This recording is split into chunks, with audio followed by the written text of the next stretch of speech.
Hello everyone, my name is Ekaterina Kanda and I'm a PhD student with University College Dublin and the European Commission's Joint Research Centre. And I'm very glad to be here today at the FRWS USA 2021 to present to you our paper, How Viable is Password Cracking in Digital Forensic Investigation, analyzing the guessability of over 3.9 billion real-world accounts.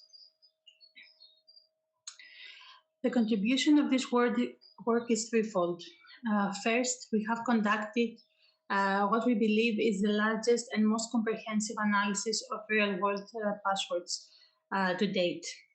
This analysis of the passwords pattern of construction is done after we split the passwords into meaningful component fragments, and then we look at the most common semantic classes in those fragments.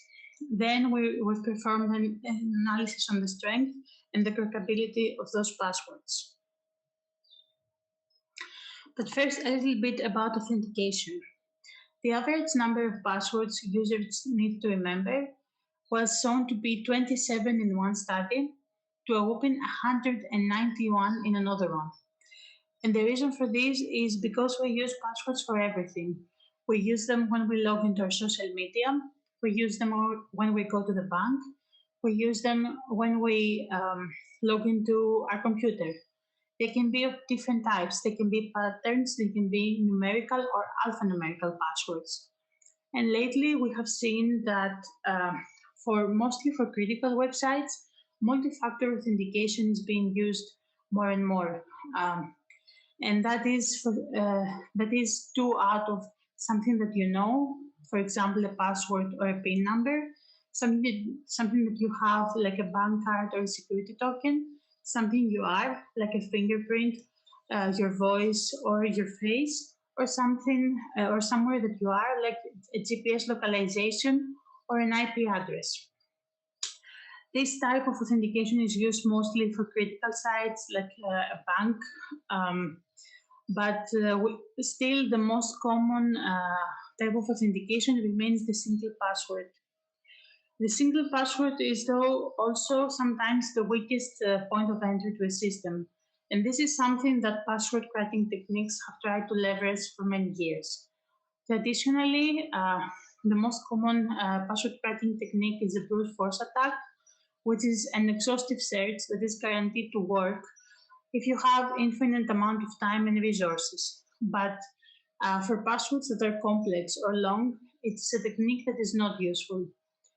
In practice, if we consider an NVIDIA 3080 GPU card that can guess 54 times 10 to the power of 9 passwords per second, it would take about 2 days to explore a search space of 8-character passwords. And this is why the US National Institute of Standards and Technology recommends that at least 8 characters are used in passwords, and especially recommends LADS 8, which means lowercase, uppercase, digit, and special characters to be used together in your password. Another traditional technique for password cracking is the dictionary attack, which uses word lists in conjunction with mangling rules. Mangling rules are rules that of replacements that try to mimic user tendencies. For example, a user might replace I with 1 or might replace S with the $sign. And then most recently, we have seen machine learning and AI techniques emerge, and this is something that happened due to the larger amount of data breaches in the last few years, which means that these techniques can leverage this huge amount of leaked passwords that are available. So given that as a knowledge, this password on the screen appears to be a pretty good password. It's a password that is too long and complex to be able to be cracked by brute force attack. And a dictionary attack would not work very well against it either because it's not a dictionary word. And indeed, the time to crack this password is a lot longer than the age of the universe. So it does seem like a pretty good choice. But if that password ended up being part of a data breach and it has been reused to more than one services, then it's not secure anymore. So a data breach with the phenomenon of password reuse are a serious threat.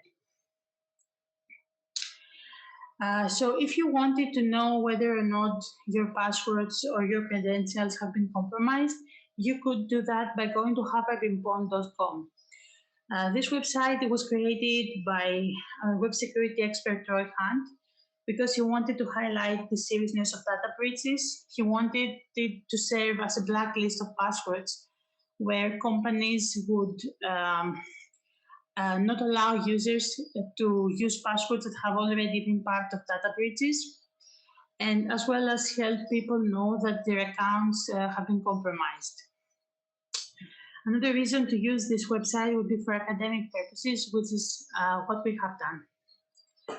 Indeed, we have used the Have I Been Pwned list version 5, which contains 3.9 billion real-world accounts, corresponding to about half a billion unique passwords. Because the passwords in Have I Been Pwned are stored in SHA-1 format, we have gained the plain texts of the passwords from the online community hash.org, which is a collective of people dedicated to password cracking. And then with this list, what we have done is gotten some statistics on the length, the makeup, and the strength of the passwords. And also what we're calling our advanced analysis, which is splitting the passwords into their constituent fragments with the help of auditing, and classifying them using WordNet, which is a lexical database of English that contains contextual synonyms that are called synsets. So our analysis of Have I Been Pwned contains the number of breached accounts listed in the last few years. And you can see that that number has skyrocketed in the last 5 years between 2015 and 2019 and continues to grow. The top 25 passwords in Have I Been Pwned can also be seen on this slide. And they are not surprising considering the fact that most of them already belong in most used or worst password lists.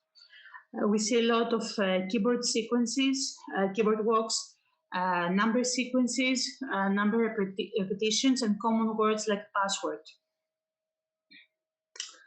Then we wanted to look a little bit into the length and the strength of the passwords in Have I Been Pwned. And for that,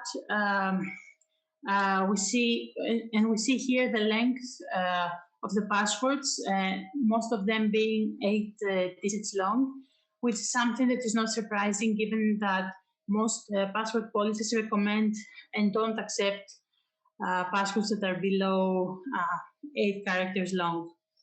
For the strength analysis, we have used a tool called ZXCVBN, which was developed and used by Dropbox, that classifies passwords into 5 classes according to their strength, with 0 being the least secure and 4 being the most secure.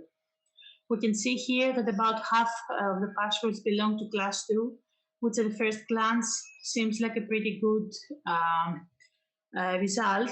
But as you can see, that on the other figure, distribution of password length per class, you can see that class 2 passwords are mostly of 9 digits and below, and that means that they could be more easily recovered if you consider fast hash function based on the analysis of the previous slide at the beginning.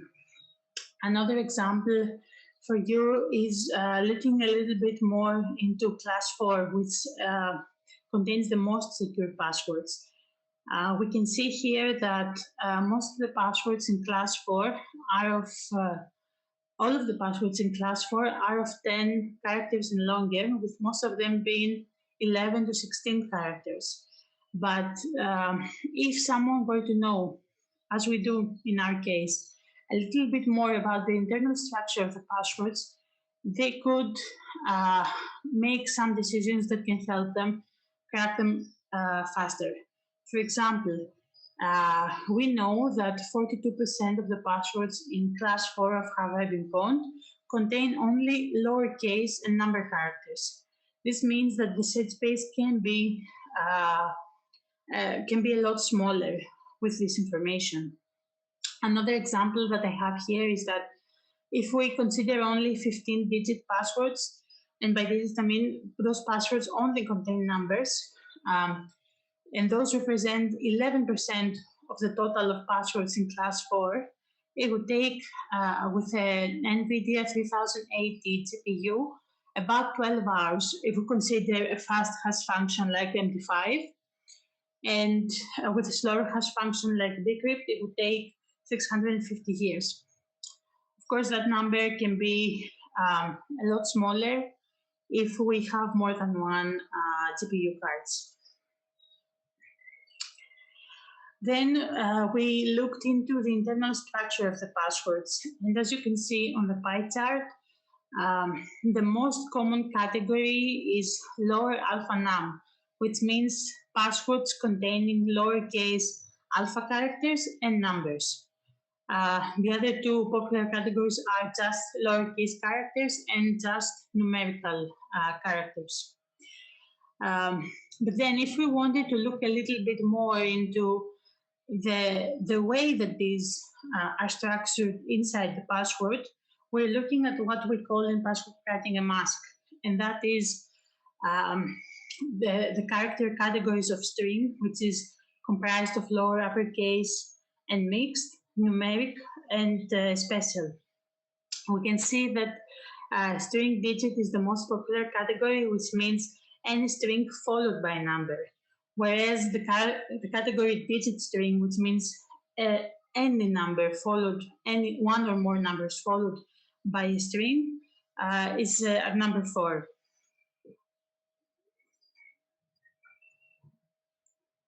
Then we move on to our advanced analysis, where we split the passwords into their constituent fragments. For example, the password Manchester.2019 would be split into 3 fragments: Manchester, which is a letter fragment, dot, which is a special fragment, and 2019, which is a number fragment. And then this with coordinate would be classified as a city, a special character, and a year. We see here the number of fragments per category and the total number of fragments, which is 1.5 billion. And if we go back to the number of unique passwords in Have I Been Pwned, which is 500 million, we see that this number is 3 times as much, which means that the passwords in Have I Been Pwned are constructed of more than one type of fragment. We see here as well the 10 most popular fragments per category.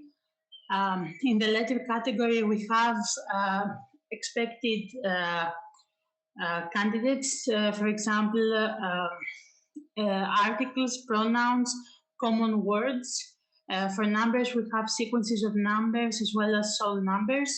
And for special characters, which are an order of magnitude smaller than the other 2 categories, we see that we have a lot of, we have only solved special characters in the top 10. Then we're looking at the most common fragment categories as were classified by coordinate. We can see here that the most common category is number with almost 31% of the total, followed by common number and year. So all top 3 categories contain number fragments. The difference between common number and number is that a common number would be a number that is meaningful to humans. For example, 314, which is the number for pi, 42, or 1234, which is a sequence. And the other category that is just numbers contains all the numbers that have not been classified as a common number or a year or something else meaningful. Then we can see that Some of the most popular categories contain names, like feminine and masculine names. They contain city names, keyboard walks, they contain animals, family, computers, food, emotions, sports, which are categories that offer contextual information, hinting once again at the fact that um, people tend to use meaningful words when they create their passwords. Then we look at the most frequent fragment combinations, where again, combinations of common numbers are very common, combinations of numbers. And then it's very interesting that we have a variety of names followed by numbers, digits, or years, which suggests that, as we saw before, that the most popular mask is string digit, a string followed by a digit. We see here that it's very popular to have a name followed by a number or by one single digit or by a year. Um, Also, X plus here and X plus common number means fragments that have not been classified as anything, being X, followed by a year or a common number, which again suggests that it's quite common to use numbers at the end of password. For example, common number which would contain sequences like 1 to 3 would be a very common practice. Finally, we have the comparison of the most frequent fragment categories between all passwords and then the passwords of class 4. You can see here that number is a very common, is as before the most common category, and is a lot higher in class 4 passwords than it was in um, common in all passwords. Although because the number of common the percentage of common numbers is a lot smaller than compared to all passwords, that could be a case of weak classification by WordNet. We see again that years and names are very popular. And what is very surprising is that we see that for special characters, in all passwords, they represent 2.33% of the total, whereas in class 4 passwords, they represent 12% of the total, which means that it is a lot more common in stronger passwords to use special characters than it is in weaker passwords. Finally, one other thing about class 4 that is noteworthy is that compared to the average in Have I Been Pwned of 2.1 fragments per password, for class 4, we have 4.4 fragments per password, which is more than twice as many, which again suggests that a higher number of fragments elevates the complexity of the password. So all of that information that we saw suggests that there is indeed context that can be found in passwords. And it also suggests that users tend to underestimate the predictability of using things like keyboard walks, and they tend to overestimate the added bonus of adding, for example, a number at the end of the password, thinking that this will make it stronger. We see that some of the most common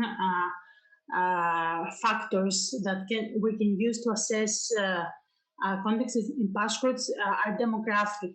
For example, it plays an important role in password selection, whether or not someone is male or female, whether they're English or non-English speaking.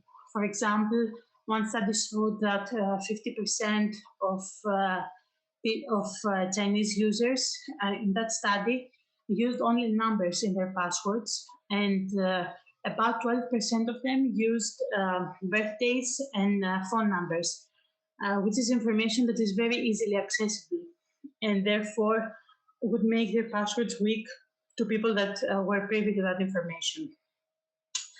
Another factor that plays an important role is the age range, where, for example, professionals used longer passwords of 9 characters and more, whereas students tended to use smaller and less secure passwords.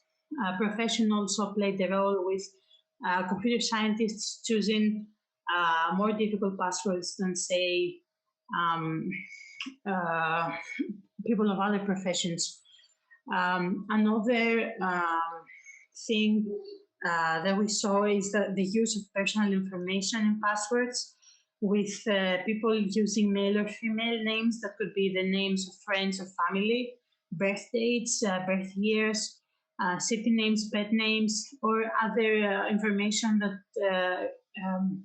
that is about their interests, like food, swear words, sports, and things like that. So how could all that information be used in the context of a digital investigation?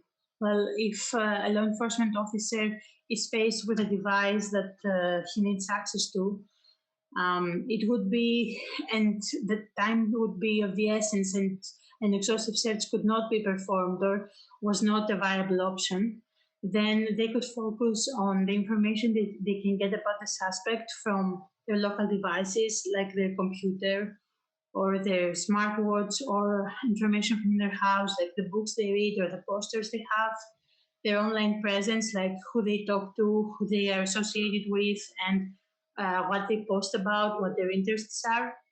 And if they can get access to it, previous passwords that show the type of architecture they use and um, common ways they construct their passwords. All of that information can be used with mangling rules to create what we call the smarter dictionary list that is tailored to that suspect and can help recover the password more quickly. So our preliminary analysis that we included in this paper, because Have I Been Pwned is a big and diverse data set, we wanted to also look at one smaller data set that is from a specific community. And for that, we looked at mangatraders.com that contained 8,081 800,000 entries, or 600,000 unique passwords. And we looked at the top 100 passwords per category that represent top 100 passwords in the dataset that represent 4.76% of the total. And out of these, 1.79% were manga related, which is a very big percentage. And then in the top 100 base words, with the base word being a password that does not have any non-alpha characters at the beginning or the end, we see that the top 100 base words represent 5% of the total amount of passwords, and they also represent 3.29% of manga related, which again is a very big percentage. And that also again helps with the notion that the context of the website that the password is used for plays a role when the password is created. So for our future work, we have already started to work on a framework for evaluating password writing word list quality, so that we can create our own custom dictionary lists that we can use for a specific target website. We can tweak the level of context and see what level of context would be best for a specific target.